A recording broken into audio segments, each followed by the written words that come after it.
Hello, all you wonderful, beautiful people. Welcome to another episode of The Joy Mentor. And let me introduce you properly to my new guest today. Dr. Laurie Goldman is a medical doctor, psychiatrist, and functional medicine practitioner who's been in private practice since 1999. She founded Clear Path Wellness to help her patients reach their maximum state of mental and physical health using a personalized, comprehensive approach powered by principles of functional medicine, which treats the whole person, not just their symptoms.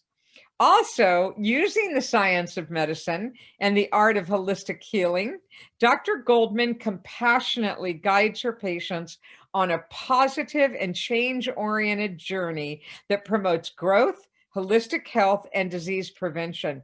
In September 2020, she launched the Mental Wellness Journey podcast, which I've listened to and is very good, with the intention of empowering individuals to not settle for labels, approach their mental wellness from a scientific-based, holistic perspective, and live a joyful life. Dr. Laurie Goldman, welcome. Thank you so much, Sharon. It's such a privilege to be here. I forget how long my bio is. Oh my goodness. Yes. It's perfect. It's perfect. You know, the thing is, you have so many wonderful credentials. We have a lot to talk about. So that's a great thing. That helps a lot, right? Yeah, Everybody wants to hear from a doctor and a psychiatrist about all of these subjects that we do. So my first question for you is, what is the one thing that you do that makes you the happiest? Helping people with mental wellness.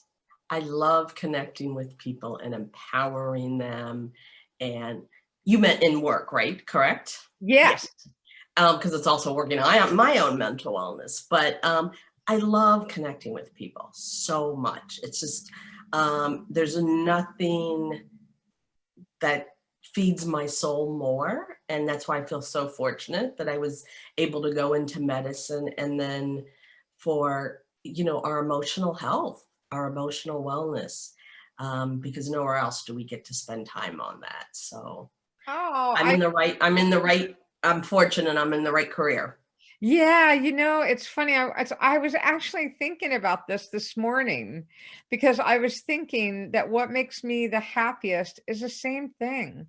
It's really connecting with people and getting to know them. And then if in any way I'm able to help them move ahead and change their mind a little bit, it's a great thing. So I love that you said that because I know how that feels. Yeah, it's really, it's enlivening.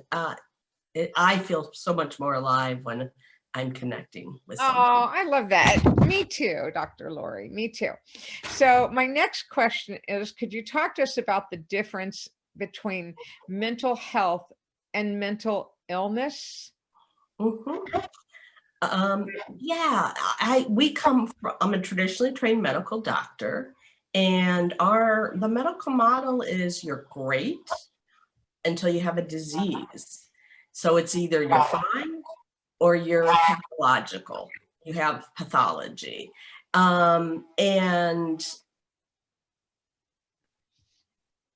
apologies. Say the question again. I'm so sorry. Just like where does mental illness and mental health, right? Mental illness. Yeah, I don't like the word mental illness so much because with any illness, there's different degrees of severity.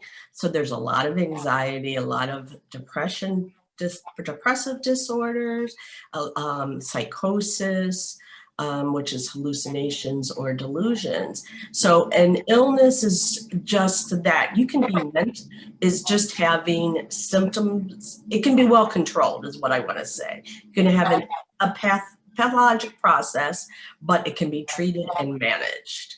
And mental health is something different, or mental wellness is something different. You can have a mental illness and be mentally well or mentally healthy, or you cannot have mental illness and be mentally not well and not have mental health. So it's not the pathology, it's that other piece of how you approach life, your kind of your mindset, your life, yourself, others that are close to you. So, we all know people that aren't mentally healthy, that have difficulty with relationships or taking care of themselves and make repeated poor choices, but they're not really mentally ill. So does that land? Yeah, I guess it's because there's different degrees is really kind of what you were talking about. And so I was wondering, how do you help people with mental wellness? How do you, Ri- because I think that's more what we're talking about. Yeah, mental wellness is not the medical model. You can have depression but still be mentally well. You can manage the depression. So that's the illness part. But to be mentally well, it's how do you approach life with your daily activities? What's your mindset? Is the glass half full or half empty? Do I have something enjoyable to do today? Am I connecting with anybody today? It is a very proactive, participatory, upward spiral, as I call, as you do behaviors that enrich feeling good and feeling connected. More, you can make more choices to make that spiral go up, as opposed to just kind of going in the downward spiral when you get stuck in mental illness or not mentally well. Yeah. And so can you talk to us about like, because I love what you're saying. It's about treating the overall person, like, right? All Yes. the different areas of our life. We're not just one thing. We have a lot of different areas of our life. So it sounds like you're also saying, like, if you take positive actions each day, Mhm. Yes. regardless of what your diagnosis might be, right? Right. Then you can actually have a life that is fulfilling and full and well and Yes. feel that mental wellness instead of just giving in and Right. succumbing to that, which is completely understandable. But like, what are some of the actions that people can take Okay. on a Yeah. daily basis? All right. To be mentally well, we have to take all parts of our body, all parts of ourselves, and address them. They just don't happen out of the blue. We have to take care of our physical body. Taking care of our physical body is getting rest. Sleep is not overrated. We have to get good rest. We have to get good nutrition. Our body has, treating your body like a temple, taking care of it.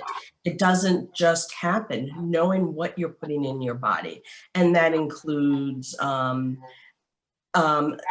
significant amounts of alcohol or substances that aren't good for your body, and keeping your body free from that. So making sure physiologically you're at an optimal place. And again, I mentioned nutrition, which is, whole foods, keeping gluten and processed foods out, lots of vegetables and fruits and lean meat, trying to stay away from grains, trying to stay away from sugar, but it's fueling your body. So you have your body with the sleep. Also, family, or not family, connections. Family can be that, but having good connections with and relationships with people that feed you, feed your soul.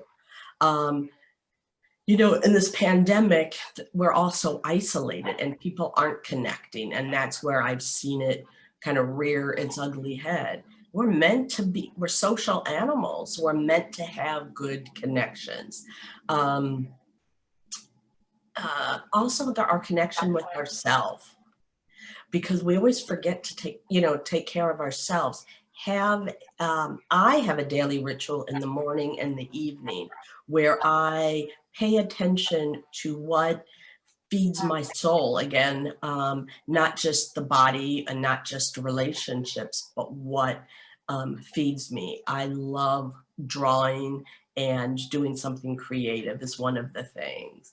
But taking my time, reflecting, and not rushing around in the craziness, you know, being in my whole body. And I go through a ritual in the morning to establish that.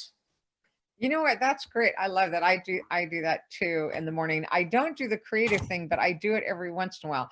But it's funny because my teacher, Anne, used to have us do like watercolor or colored pencils or something. And it's interesting because she was extremely astute, and she would talk about how it actually changes your mindset to be involved in something creative like that. And I know recently I was actually coloring with my best friend's grandson.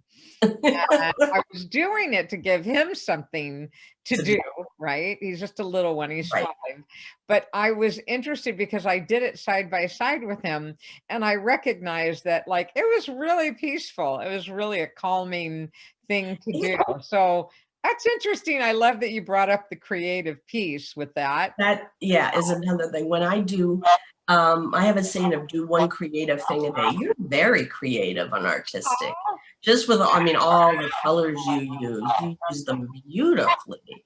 So it's wonderful to see. Some people really enjoy music and listening to music or playing music, but it's using a different modality than we normally do day to day. And Oh, we don't have enough of that in our daily life. oh, Um, great. I love that you said do something different. That's really interesting because I think that it really, really, to wake up and feel well every day.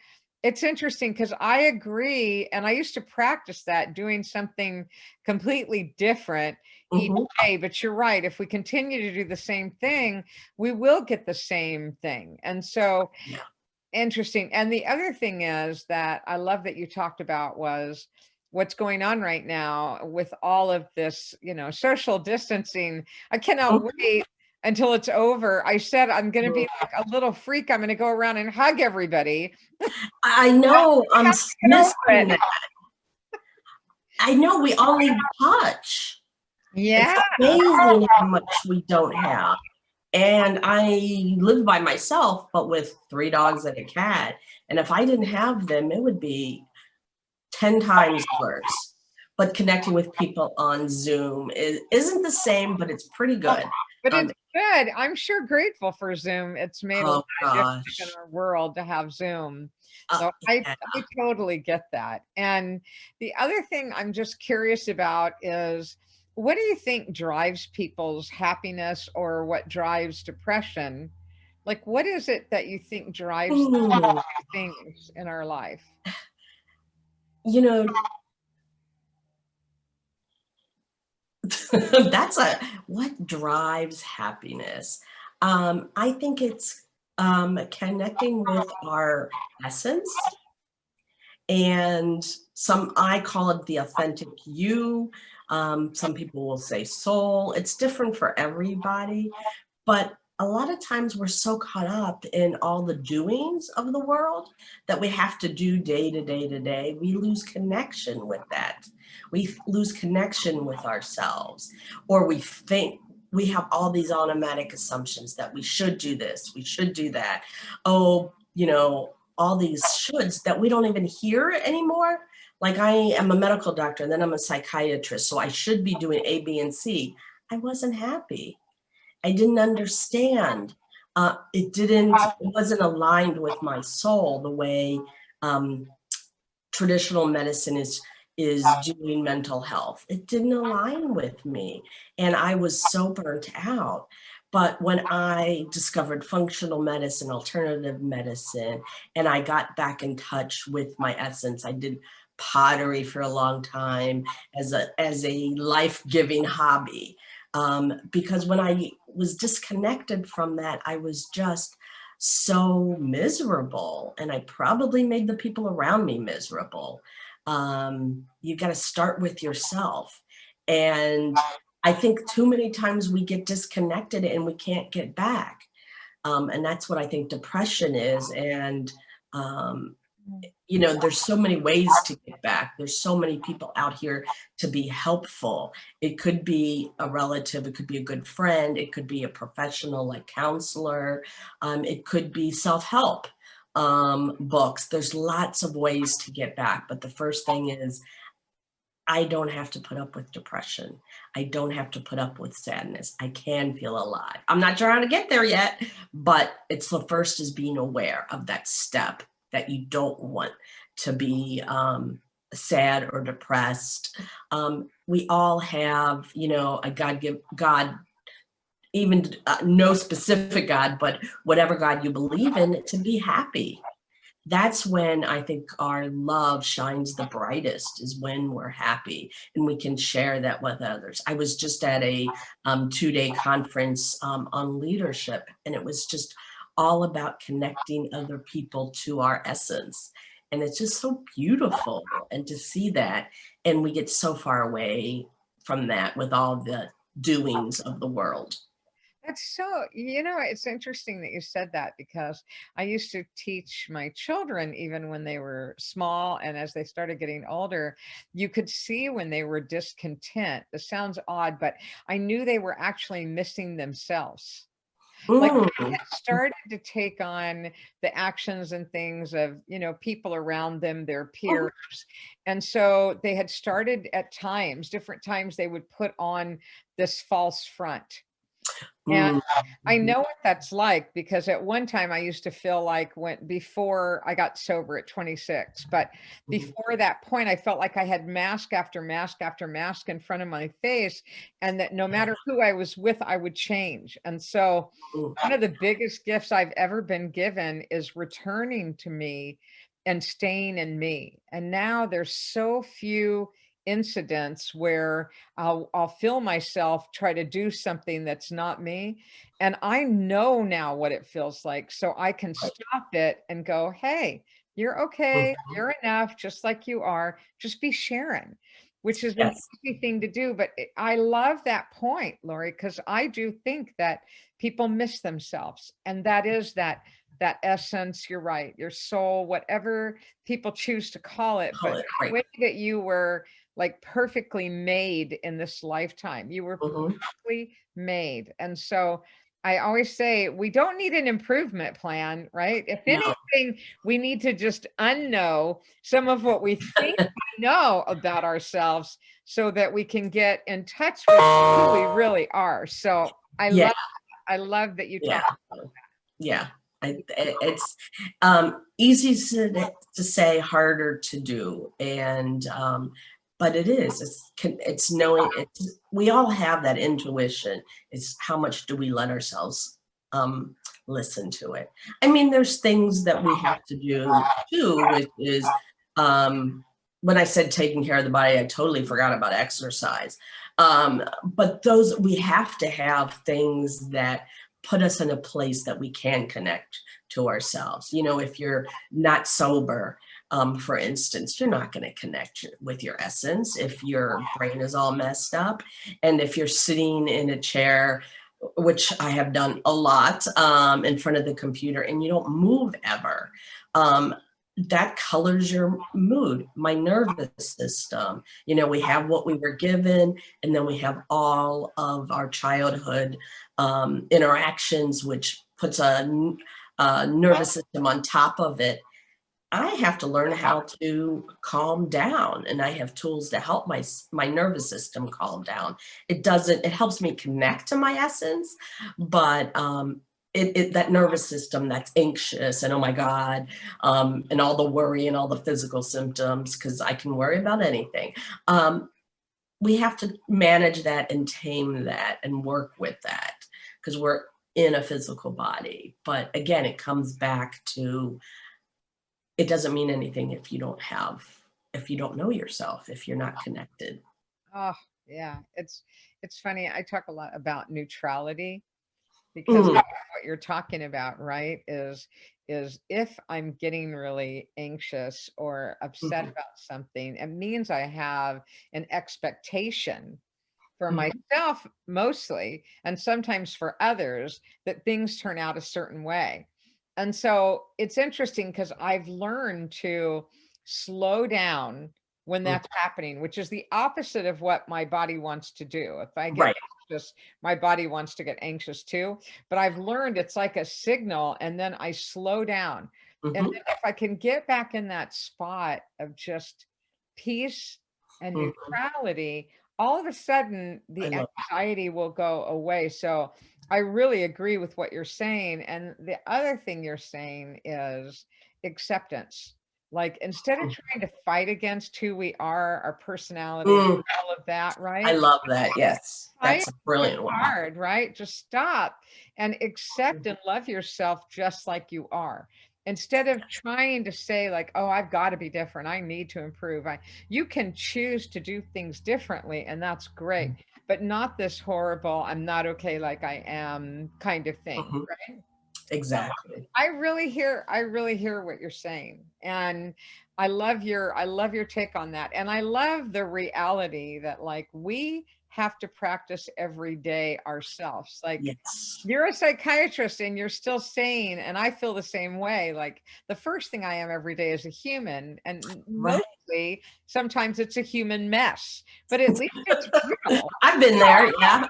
At least it's real. And Yeah. so whatever it is each day, at least I'm in touch with being just who I am. So I can see that you are too. And I love that. Yeah, and, otherwise, yeah, definitely. It's taken a while to get here, but I know that it's wonderful with your girlfriend's grandson. Just you calmly sitting and coloring with him. That is just, I think, so meaningful and wonderful and just beautiful. And starting with us when we're little and doing things like that. I mean, too much we give up our childhood.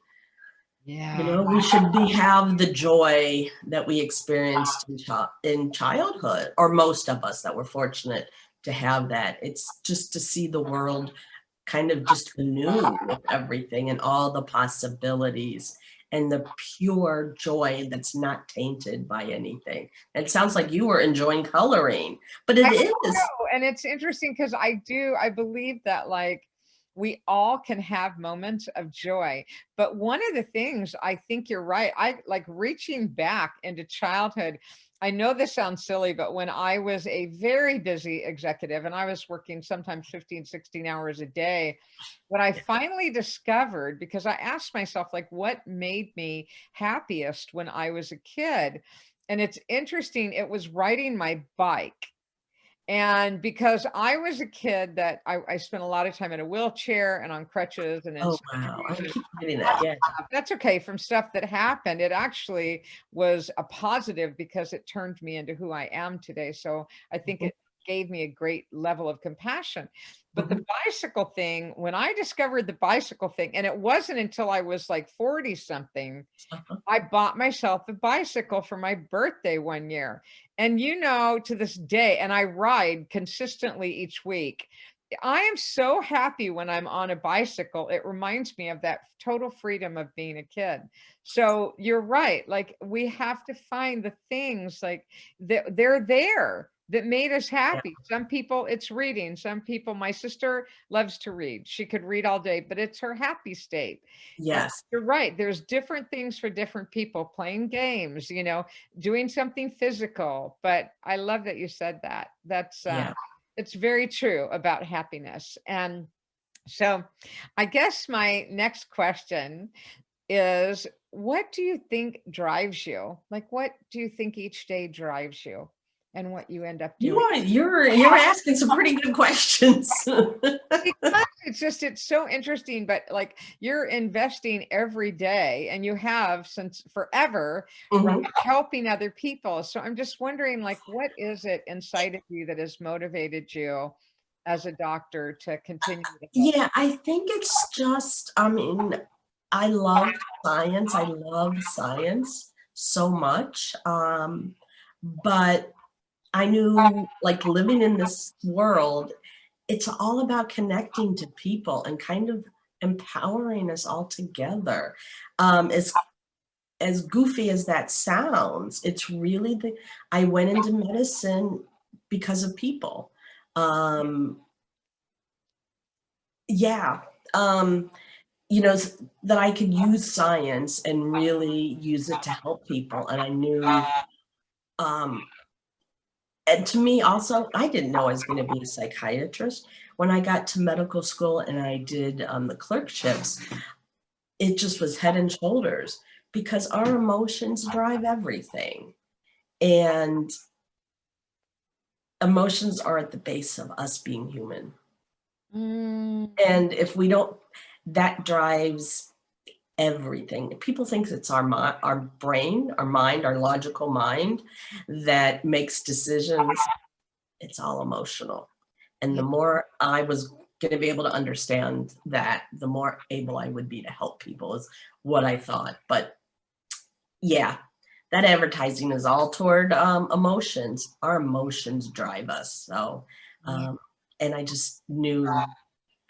And I think I was somewhat isolated as a kid. I mean, I had a family and everything, but my parents were like workaholics. I got a great work ethic, but I think I spent a lot of time alone. And I was the youngest by a number of years. And I had neighborhood friends when you could still ride in the neighborhood. And I remember my bicycle, the pride I got when I was 10, when I got a wonderful bicycle. But yeah, it's just, I think that has driven me to value connection and to really want to understand it and empower people to have good connections and not just, impaired connections. That's why we're here, I believe. I do too. It's interesting. I don't know if you and I had talked about it, but when I had my near-death experience 10 years ago, I went to the other side. I don't know what else to call it, but Yeah. interesting, because what I knew, what I came back knowing for sure, I actually had this conversation over there, but what I came back knowing Oh, for wow. sure is that it was all about love, that it was always going to be about love, love for ourselves and love for our others. Like, that's what it's about. But so it's interesting. You talk about connection. I knew that we were here to try to be as helpful to other people as we could. And it changed everything in a way. I even started looking at everything I was doing as an executive differently, because I'd always focused on people and trying to help people like be the best they Mhm, could and what they and get them what they wanted, you know. mhm. This changed it even more, so it like all 100,000% became about people. And I think you know that that's why you're doing what you're doing. So I love that that's what is driving you, because I can tell you in the end, that's all that matters, is that we fully live while we're here. That's one thing, Right. because I was so busy working sometimes that I wasn't fully living. So I had to Mhm, really give myself to, hey, how do you learn to play? How do you learn to be joyful? And those things. And I did. I focused on it. I studied it. I learned it, and I practiced it. And when I mhm. practiced it in action, I found different parts of myself that were really joyous. And I started to laugh, which I hadn't done in too long of a time. And so I believe that that's really healthy, but we're on the right track, right? The more of us that are here willing to help, Absolutely. the absolute best it can be for others too. So thank you so much, Dr. Laurie Goldman, for being with us today. You are a treasure. Thank you so much, Sharon. It's my pleasure. You're just, um, I just love your joy and happiness. I'm going to say it's a guiding post for me, because I used to call it your energy, but it's your happiness and Oh, joy. you are so kind. Listen, I want everybody to know Dr. Laurie's website is right down below. Her website's got great resources on it, by the way. And you can also get to her new podcast, which is fantastic. So please get in touch with her by going below and hitting on her website, so you can find out even more about this fantastic lady. And Thank it's you. an absolute pleasure. Thank Thank you you, for Sharon. joining us today and giving yourself to us. I appreciate it deeply. Thank you so much. I appreciate it too. Thank you.